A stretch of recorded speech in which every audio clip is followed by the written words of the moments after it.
하나님 말씀입니다. 로마서 1장 17절.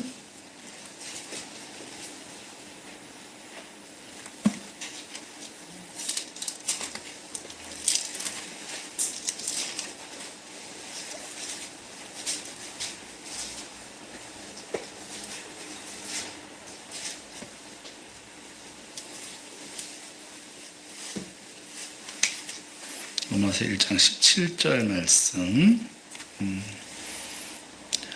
신약성경 240쪽이죠. 우리 같이 합독을 하도록 하겠습니다. 같이 읽죠. 시작. 복음에는 하나님의 의가 나타나서 믿음으로 믿음에 이르게 하나니 기록된 바 오직 의인은 믿음으로 말미암아 살리람과 같으니라. 아멘. 한쪽 더 보겠습니다. 야고보서 2장을 보겠습니다.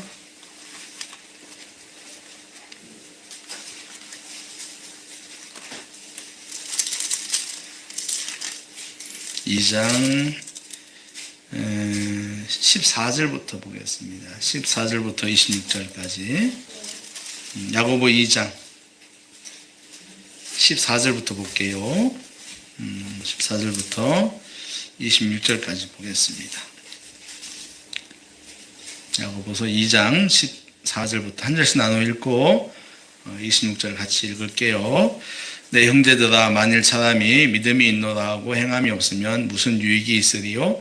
그 믿음이 능히 자기를 구원하겠느냐?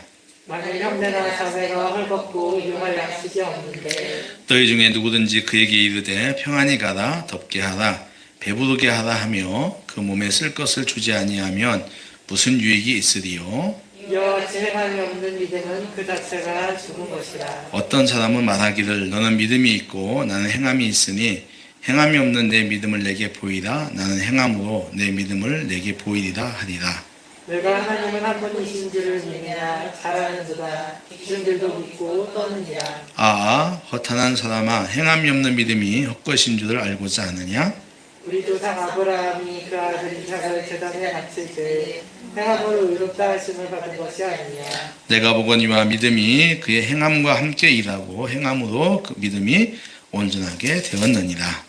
이에 성경에 이른바 아브라함이 하나님을 믿으니 그것을 의로 여기셨다는 말씀이 이루어졌고 그는 하나님의 벗이라 칭함을 받았나니. 이러보건대 사람이 행함으로 의롭다 하심을 받고 믿음으로만은 아니니라.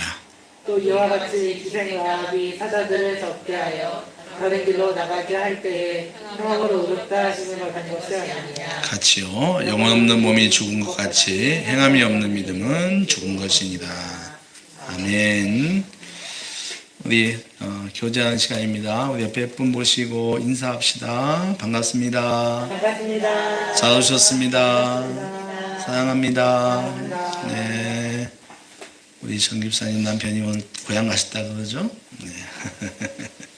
네. 자, 우리 아름다운 마음들이 같이 하겠습니다.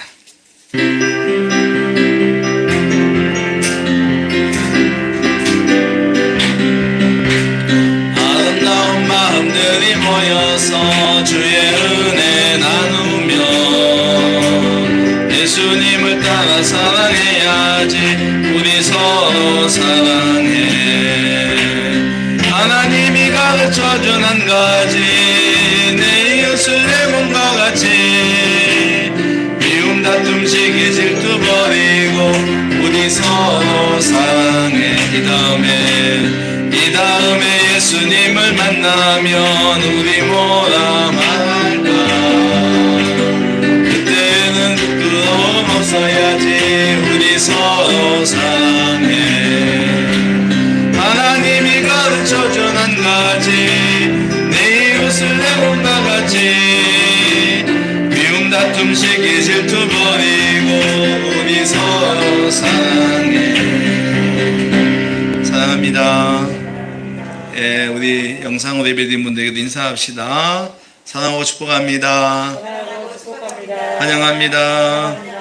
네, 기도하고 말씀 듣겠습니다. 하나님 아버지, 오늘 저희들에게 생명의 말씀을 들을 수 있는 시간 주셔서 감사합니다. 말씀이 생명이 담겨 있으니 아버지, 듣는 우리 귀에도 주가 주시는 생명이 있게 하여 주시옵소서.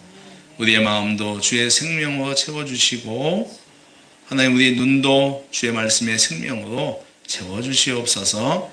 이 시간을 저희들이 귀히 여기며 온전히 집중할 수 있도록 은혜 베풀어 주시옵소서. 감사드리며 예수님의 이름으로 기도합나이다. 아멘. 할렐루야. 할렐루야. 하나님께서 이 시간도 우리에게 말씀과 은혜로 복을 주실 줄 믿습니다. 오늘은 종교개혁 504주년 되는 날입니다. 몇 주년? 504주년 되는 날이에요. 1517년 10월 31일 오늘이에요. 오늘 10월 31일 독일의 젊은 신부인 마틴 루터는 빗덴버그 성당의 문에 95개 조항의 글을 써 붙였습니다. 그 당시 교회, 지금의 천주교죠. 는 부패가 아주 극심했습니다. 이 땅의 교회는 주님의 부활로 시작되었지요. 이 교회가 사도 바울에 의하여 로마 서방으로 전파되었고 그 후에 약 300년간 고난의 세월을 보냈습니다. 로마 황제 네로에 의하여 화재, 로마 그 시의 화재에 주범으로 몰려서 콜로세움 경기장에서 굶주린 사자들의 밥이 많이 되었습니다. 이 고난의 세월을 지난 뒤 313년 콘스탄티 황제와 동방의 리키니우스 황제가, 그러니까 서방에 있는 콘스탄티누스 황제와 동방의 리키니우스 황제가 공동 명의로 밀라노 칙령을 내립니다. 무슨 칙령? 네, 이런 건 알고 있어야 돼요. 네, 밀라노 칙령을 내립니다. 그 내용이 이런 거예요. 이제부터 모든 로마인은 원하는 방식으로 종교 생활을 할 수 있다. 로마인이 믿는 종교는 무엇이든 존중을 받는다. 이게 뭐냐면 기독교가 공인된 거예요. 그러니까 300년 동안 그 모진 고난, 로마에 가면은 또 카타콤이라고 있습니다. 그 지하 굴 같은 거죠. 거기서 숨어 살았던 모습들도 있어요. 그런 시절을 보내고 마침내 313년에 기독교는 공식 종교로 인정을 받게 됩니다. 그리고 313년부터 다시 80년이 흐른 393년 로마 황제 데오도시우스 1세는 로마의 국교가 기독교임을 선포합니다. 로마에 있는 다른 종교들은 문을 닫거나 교회로 간판을 바꾸어 닫아야 했습니다. 그것을 어기면은 벌이 주어졌어요. 그러니까 주님이 오시고 부활한 지 400여 년 만에 드디어 기독교가 세계를 장악한 것입니다. 국교가 되자 천주교회와 교회의 지도자인 교황의 권위는 매우 높아졌습니다. 이 교회 권력과 성스러운 교회 권력과 세속의 정치 권력은 누가 더 높은가로 다투었습니다. 그 세계사에 나와 있는 그 추한 이야기를 다 할 수는 없지만 대표적인 사건이 카노사의 굴욕이라고 하는 사건이 있습니다. 1077년의 일인데 1월 28일 날 교황 그리고리오 7세에게 파문을 당한 독일 황제 하이니 4세는 그 황제를 교황이 파문한 겁니다. 자른 거예요. 그러자 그는 독일 황제는 교황을 만나기 위하여 이태리 북부에 있는 카노사 성까지 가서 용서를 구하게 됩니다. 용서해달라고 비는 거죠. 자기를 다시 이렇게 복지시켜달라고 하는 겁니다. 교황이 황제를, 그러니까 대통령이잖아요. 세상 권력자를 이 파면한 이 사건은 이 종교 권력이, 이 교황의 세력이 세상 권력보다 훨씬 더 위에 있는 것을 상징합니다. 지금 이런 나라가 지금도 있죠. 이란, 거기는 대통령보다 그 위가 또 있잖아요. 이슬람의 그 호메니 같은 사람이 있지 않습니까? 굉장히 높죠. 그런데 역사는 재미있습니다. 이때 이제 겨우 용서를 받았던 하인리 4세 황제는 다시 독일에서 권력을 장악하고 7년이 지난 1084년에 로마를 향해 달려갑니다. 공격을 합니다. 공격을 해가지고 교황을 폐위시킵니다. 복수. 그래서 교황 그리고리오 7세는 로마를 떠나서 이듬해 망명지에서 쓸쓸하게 객살합니다. 불쌍하죠? 이와 반대되는 사건도 있었다고 해요. 14세기 초에 있었던 아나니 사건인데, 아나니 사건. 1303년 교황입니다. 교황 보니파시오 8세는 교황의 별궁이 있는 아나니라고 하는 그 지명인 거예요. 아나니에서 생포됩니다. 돼가지고 로마의 귀족 가문 출신인 시아라 콜로나에게 불병을 맞습니다. 불사다기를 어디서 맞았다 그래요. 그 교황이 귀족한테 이제 그냥 싹 이제 뺨을 맞은 것이죠. 얼마나 충격받았겠어요. 한 달 만에 죽었대요. 충격에, 정인적 충격에 교황이 한 달 만에 죽었다.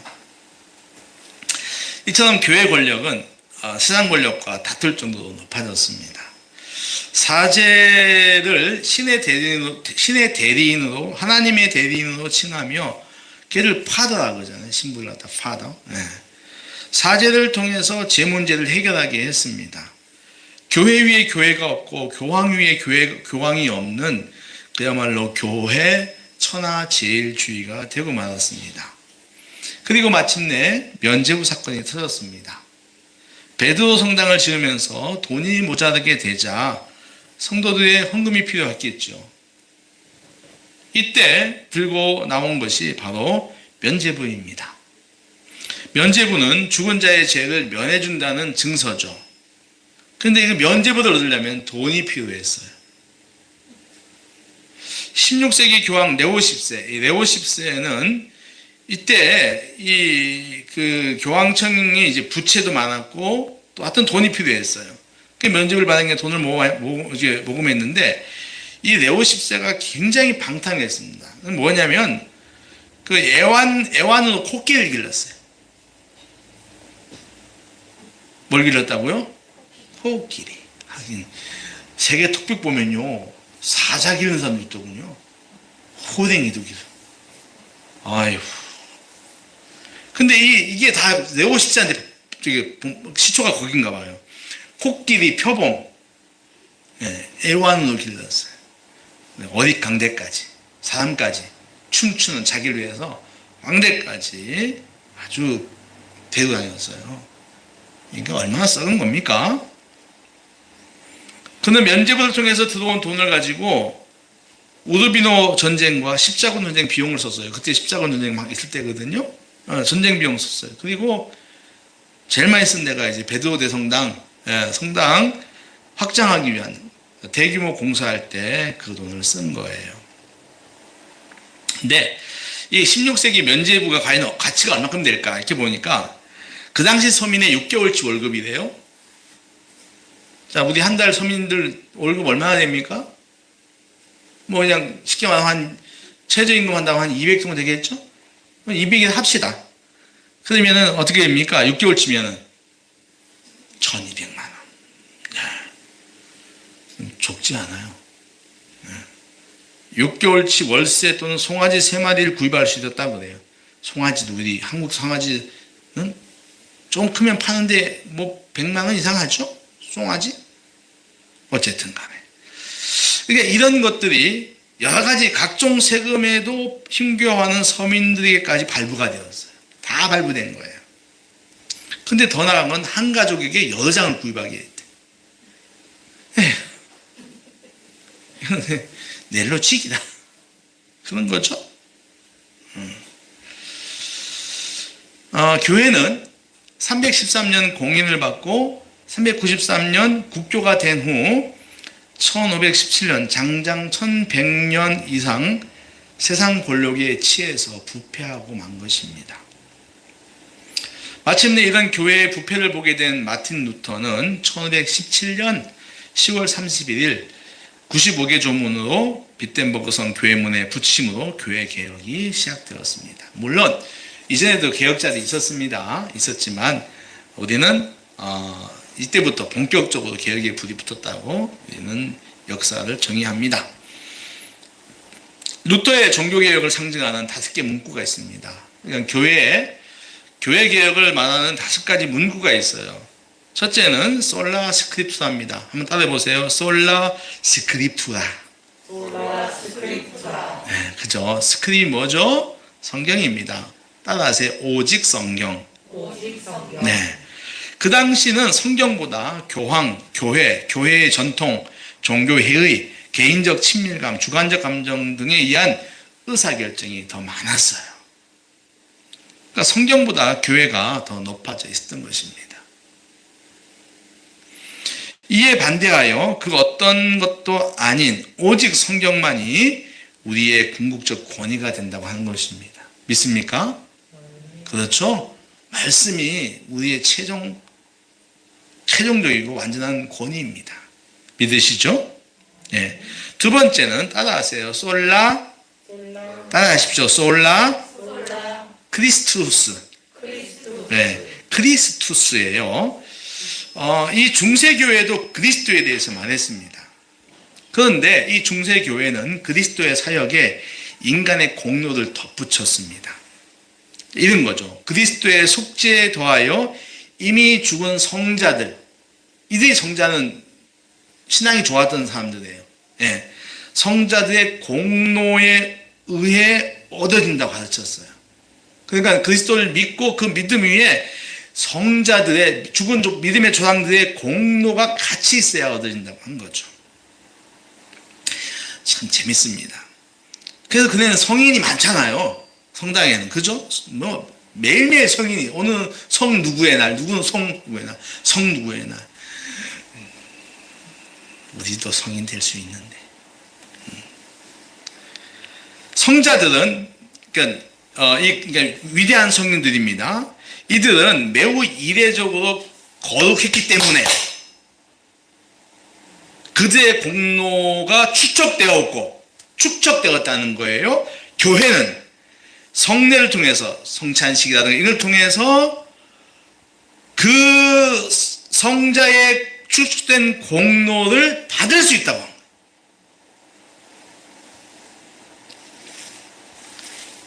그럴 수 있나요? 내가 이 유튜브 아니면 내가 더 세게 말할 수가 있겠는데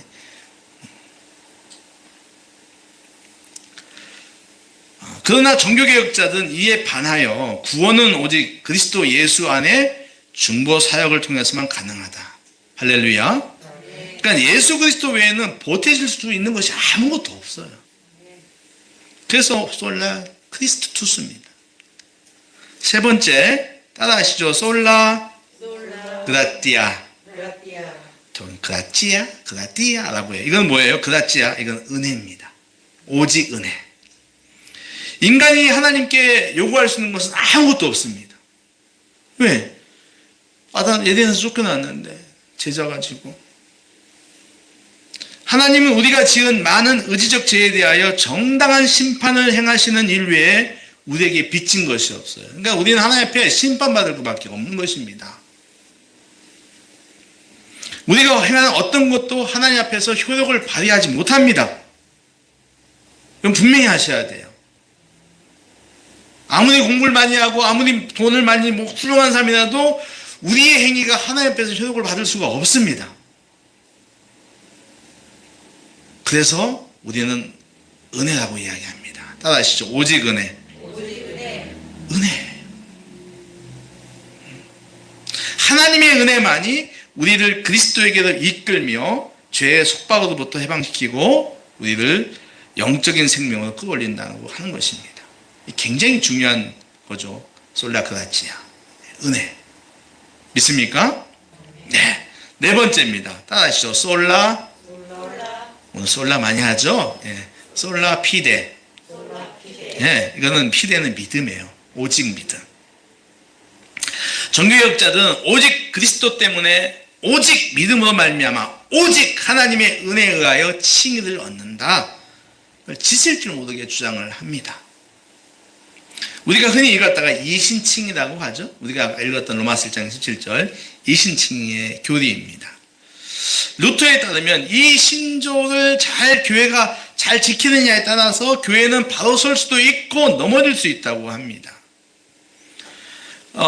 이 이신칭의를 솔라피데를 개혁자들은 기독교회의 실질적인 원리, 가장 기초적인 원리라고도 이야기를 해요. 그러니까 우리가 믿는 거니까 해당되는 건 우리니까. 그러니까 우리는 어떻게 해요? 믿어야 한다는 거예요. 오직 믿음. 괜히 하나님 앞에서 괜히 행위 내세우지 말라고 하는 겁니다. 칭의는 오직 그리스도 때문에 오직 은혜에 의하여 오직 믿음으로 말미암아 죄인을 의롭게 선언하시는 하나님의 행위다. 그래서 뭐가 중요해요? 우리에게는 믿음으로. 따라하시죠. 오직 믿음. 굉장히 중요하죠. 마지막 5번째입니다. 솔라 데우 또는 솔라데오 글로리아라고 해요. 뭐냐면 오직 하나님께 영광. 네. 오직 하나님께 영광. 그러니까 이 위에 4가지 고백은 오직 하나님의 영광 안에서 요약할 수가 있어요.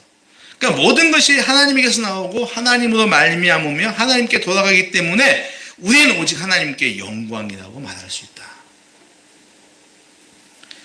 개혁교회는 로마 천주교의 부패를 지적하며 성경으로 돌아갈 것을 외쳤습니다. 그렇게 독일은 루터교가 생기고 스위스는 장로교가 생기고 영국은 영국교회, 성교회가 생기고 감리교 등이 생기면서 확산 퍼져갔습니다. 성경은 이제 더 이상 라틴어만 아니라 전 세계의 언어로 번역되기 시작을 했습니다. 그리고 사제에게 죄를 고하는 고해성사도 사라졌습니다. 오직 성경, 오직 믿음, 오직 그리스도, 오직 은혜, 오직 하나님께 영광이라고 하는 개혁교회는 부흥을 하기 시작했습니다. 행위나 의전, 사제의 권위 등 천주교에서 부패의 고리가 되었던 것들을 일부러 멀리하여 오직 믿음만 추구했습니다. 그러나 종교개혁 후 500년이 가까워오자 이 개혁을 상징하던 말들이 왜곡되기 시작을 했습니다. 믿기만 하면 만사 오케이, 믿기만 하면 죽어서 천국에 가고 믿기만 하면 살아서 부자가 되고 아프지 않고 성공과 부유를 여는 열쇠로 그리스도가 소비되기 시작을 한 것입니다. 이런 현상은 특히 일제와 한국전쟁을 겪은 한국 사회에 뚜렷이 나타났어요.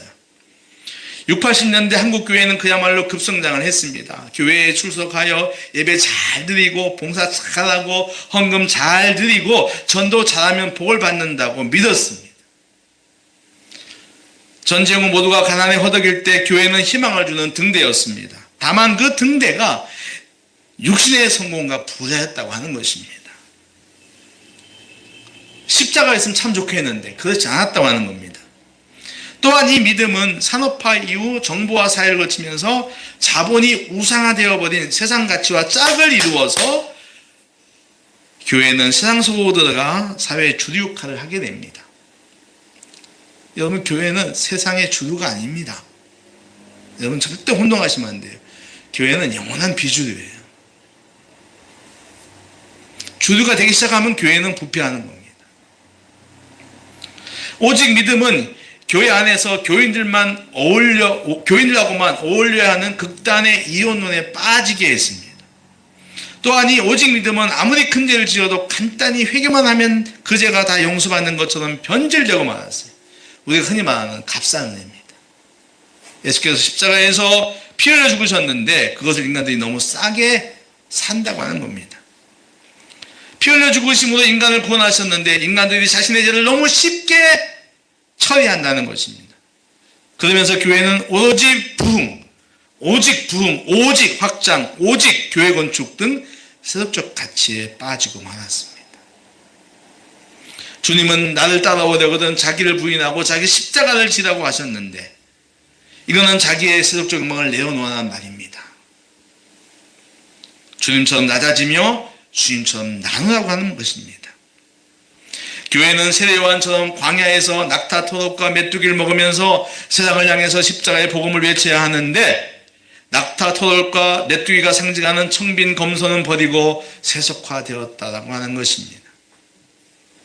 오직 믿음, 오직 예수, 오직 성경, 오직 은혜, 오직 하나님의 영광은 세상 가치에 묻혀 자취를 감추고 말았다.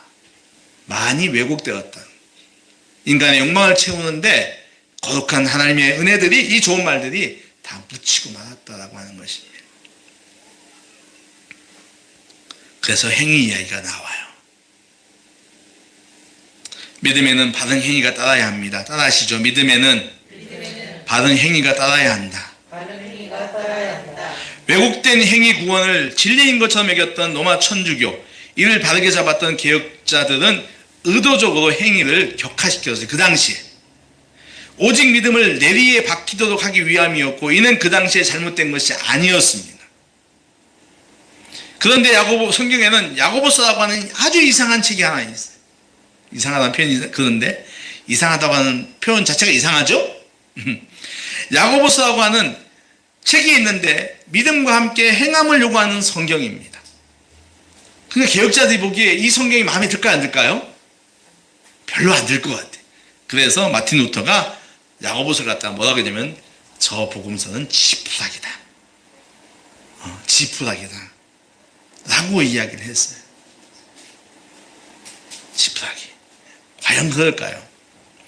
야고보서는요, 행함을 구원의 한 조건으로 여깁니다. 특히 우리가 아까 읽었던 2장 14절부터 26절은 더욱 그런데요, 야고보 선생은 믿음이 있노라면서 행함이 없다면 아무런 유익이 없다고 합니다. 형제가 헐벗고 양식이 없는데 평안히 가 배부르게 해 라고 말만 하고 쓸 것을 주지 않으면 무슨 소용이 있겠느냐. 행함이 없는 믿음은 헛것이고 무익한 것이다 라고 말합니다. 아브라함이 의롭다함을 받은 것은 아들 이삭을 바치는 행동을 했을 때다라고 얘기해요. 믿음이 그의 행함과 함께 일하고 행함으로 믿음이 온전해졌다라고 하는 것입니다. 기생 라합도 행함으로 의롭다함을 얻었습니다. 그러면서 결론적으로 영혼이 없는 몸이 죽은 것처럼 행함이 없는 믿음은 죽은 것이다 라고 결론을 짓습니다. 이 행함은 실천적 신앙 행위로서 순종의 자리입니다. 말씀이 가르치는 대로 살아내는 삶, 이것이 바로 행함입니다. 신앙은, 복음은 살아내는 거예요. 말씀은 우리에게 공동체 안에서 예배, 기도, 찬송, 봉사, 전도, 구제, 선교, 사귐 드리는 삶을 살아내라고 합니다. 그대로 하는 것이 행함이에요. 믿습니까? 그리스도처럼 자기 욕망을 부인하며 겸손, 사랑과 희생, 나눔과 소망의 인격과 그런 삶을 살아내라고 합니다. 하나님에 대한 순전한 믿음, 아브라함이나 라합처럼 환경을 이겨내는 담대한 믿음의 삶을 살아내라고 합니다. 착한 성품의 삶을 살아내라고 합니다. 성경 말씀과 예수님의 가르침을 살아내는 삶, 이것이 바로 바른 행위입니다. 우리가 살아가는 시대가 교회와 성도들을 좋아하지 않습니다. 비호감 투성입니다. 그 이유가 무엇일까요? 그 이유는 우리의 믿음이 행함이 없는, 순종이 없는 반쪽 믿음이어서 그래요. 우리가 그토록 귀히 여기는 믿음이 하나님의 영광을 외치던 개혁의 메시지가 너무도 자기 욕망 중심으로 왜곡되었기 때문입니다. 그래서 교회는 또다시 개혁을 요구받고 있습니다. 개혁에 대한 요구는 어느 시대에도 있었습니다. 그러나 분명한 것은 세계의 문명이 발달해 가면서 더욱 개혁의 요구가 점점 커지고 있습니다. 이 개혁의 핵심에 뭐가 있냐면 바른 행위가 있어요. 따라하십시오. 바른 행위. 바른 행함. 성경적 가치를 멀리하고 성경적 가르침에 대한 정직한 행함, 바른 실천, 순종으로 돌아가라 라고 하는 것입니다. 2019년 말에 코로나19 바이러스가 출현을 했습니다. 이 바이러스는 사람 몸에 들어가 호흡기를 망가뜨려 사망하게 하는 것입니다. 코로나는 이전에 나타났던 바이러스들과는 비해 전염력이 매우 강했습니다. 70억 지구촌을 순식간에 전염시켰어요. 어제 현재 전 세계 2억 5천만 명이 감염되었고 500만 명이 사망했습니다. 우리나라도 36만 명이 감염됐고 2,800명 조금 넘게 어제 사망을 했습니다. 2년이 가까워 오고 있습니다. 강한 전염력은 사람들의 모임을 위축시키고 있습니다. 학생들은 학교를 가지 못하고 직장인들 역시 집에서 근무를 합니다. 성도들도 집에서 예배 드립니다. 모이지 않고 활동을 하지 않으니 경제가 어려워졌습니다. 소상공인들과 자영업자들의 매출이 떨어지고 그러다 보니 그곳에서 일하던 일자리가 사라졌습니다. 문 닫는 가게와 실업자들이 알바를 못 찾은 알바생들이 마구 나오고 있습니다. 많은 사람들이 왜 이런 바이러스가 지구촌에 출몰하여 사람들의 일상을 망가뜨리는지 그 원인에 대하여 토론을 하고 해석을 합니다. 세균학자들, 병리학자들, 임상학자들, 철학자들, 그리고 하나님을 이야기하는 종교인들이 있습니다. 코로나는 인간 탐욕에 대한 하나님의 경고입니다. 한번 따라하시죠. 코로나는 하나님의 경고다. 인간의 욕심은 끝이 없습니다. 예레미야 선지자는 이를 가리켜서 터진 웅덩이라고 표현을 하지요. 물을 아무리 부어도 미치 터진 웅덩이는 채울 수가 없습니다. 이 탐욕은 8명이 8조각으로 나눈 피자 조각을 1개씩 먹어야 하는데 2사람이 4개를 먹어버리고 나머지 6사람이 4조각을 먹는 거예요. 내가 지금 말을 이렇게 한 거지 세계 경제의 부의 분배는 훨씬 심합니다. 쏠림 영상이죠. 여러분, 우리 사회를 흥분하게 하는 대장동 보세요. 이름이 대장이라 그런가 봐. 준장도 아니고 소장도 아니고 중장도 아니고 대장이라서 의혹이 굉장히 큽니다. 화천대유, 천하동인의 소유자들 전문학적 배당금을 받아갔습니다. 퇴직금이 얼마라고요? 내가 우리 현민이 보고 아침에 어제 왔거든요. 야, 퇴직금 5억만 가져오라 그랬어. 우리 이야기했습니다. 야, 제가 막 찾다가 못 찾았는데 600만 원인가 얼마를 투자한 사람이 몇십억을 받아갔어요. 이게 뭡니까? 인간의 탐욕이죠. 집값? 한쪽만 오르면 좋은데 이젠 거의가 다 올랐습니다. 서울의 집값, 전세값은 천정부지입니다. 강남의 13평 아파트가 수십억이라고 합니다. 팔기도 쉽지 않아요. 그런데도 집값은 떨어지지 않습니다. 문제가 뭔지 아십니까? 이 다음 세대인 청년들이 집을 못 산다는 거예요. 아예 포기하는 거예요. 얼마 전 뉴스 있었죠? 한 달에 300만 원 버는 청년이 1억 가까운 외제차 산 뉴스 보셨나요? 예. 나는 아무리 벌어도 집 못 사니까, 그럴 때야 내 지금 벤츠나 BMW 사서 몰고 다니겠다고 한 거죠. 포기했어요. 돈을 모아서 결혼을 하고 집을 장만하는 미래에 대한 꿈이 실현 불가능하기에 버는 돈으로 그냥 현재 내가 행복하게 살겠다 하는 거죠. 여러분, 부동산 가격은 인간 탐욕의 결정체입니다.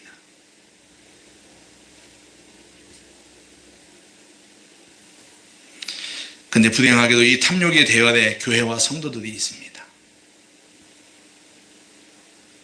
여러분, 저 앞에서 집 사서 돈 벌었다는 얘기 하지 마세요.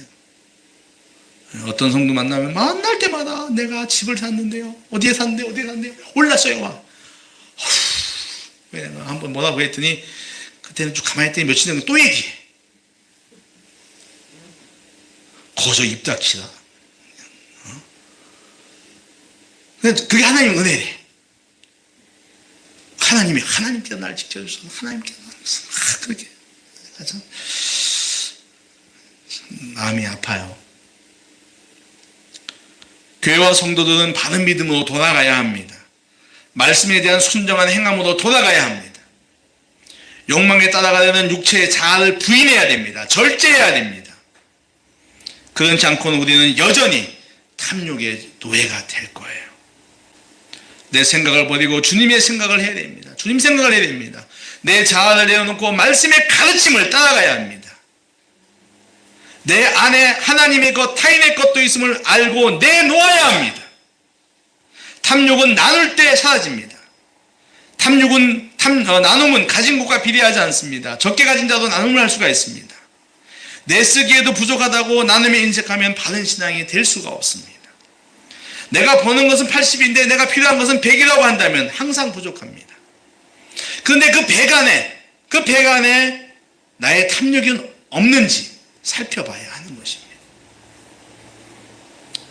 탐욕을 버리면 상생이 옵니다. 따라하십시오. 탐욕을 버리면 상생이 온다. 진정으로 더불어 함께 모두가 행복한 하나님의 나라가 오는 거예요.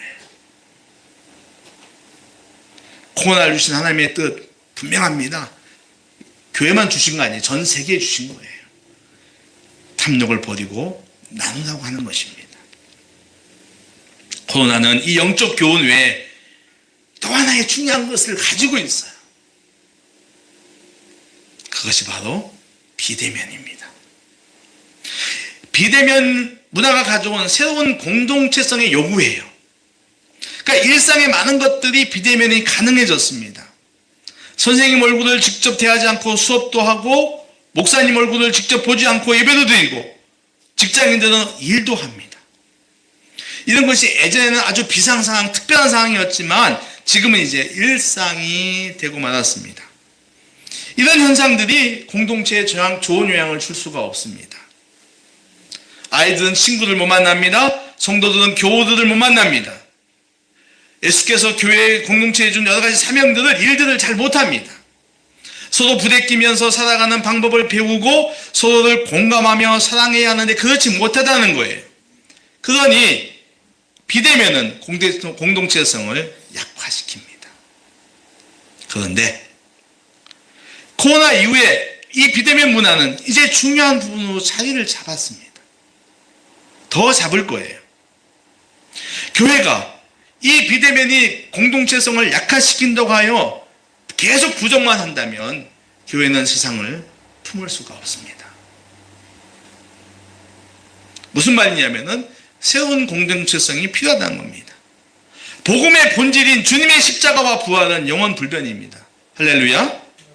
이거는 빼박입니다. 빼도 박도 못하는 영원 불변의 진리입니다. 그러나 이 복음을 담아 전하는 그릇은 다양하다고 하는 것입니다. 기독교가 2000년 동안 존재하고 있던 이유는 세계의 격동하는 문화 속에 복음을 잘 담아왔기 때문이에요. 코로나 이후 새로운 공동체성을 만들어내는 것, 비대면 문화 속에서 새로운 공동체성을 만들어내는 것, 이것이 교회개혁의 과제입니다. 이건 같이 만들어내야 되겠죠. 이 공동체성을 잘 만들어내는 교회는 코로나 이후에 잘 될 거예요. 성장할 것입니다. 새로운 교회 공동체의 형태를 만들어내고 세상을 품을 수 있을 것입니다. 본질을 잘 지키면서 말입니다. 우리가 해야 될 거 그거예요. 오늘은 종교개혁 주일입니다. 신부와 교회의 권위를 주장하며 세상에서 왕노릇했던 천주교, 이에 반해서 오직 말씀, 믿음, 은혜, 예수 하나님을 주장하며 개혁했던 개신교, 그러나 행함이 없이 자기 욕망의 도구가 되어버렸던 믿음, 그리고 코로나 경고에 담긴 주님의 뜻은 어렵지 않습니다. 바른 믿음으로 돌아가라. 행함이 있는 믿음을 가져라. 그리고 코로나 이후 세상을 품을 수 있는 새로운 공동체성을 만들어내라. 교회개혁은 주님 오실 때까지 이어져야 합니다. 왜냐하면 이 땅에 완전한 교회가 없기 때문입니다. 지상의 교회는 죽을 때까지 불완전하죠. 그러니 우리 인격이 완전체를 이루긴 불가능하지만 성경은 뭐라고 그러죠? 그리스도의 장성한 분량까지 이르라 그래요. 여러분 그거 불가능합니다. 우리가 주님의 인격까지 가는 거 불가능해요. 이게 무슨 말입니까? 끝까지 죽을 때까지 가라고 하는 거예요. 마찬가지로 교회개혁 역시 주님 오실 때까지 우리를 성찰해야 됩니다. 끝없이 우리의 신앙을 성찰하며 주님이 원하시는 공동체 만들어내는 우리 교회가 되기를 주의 이름으로 축원합니다.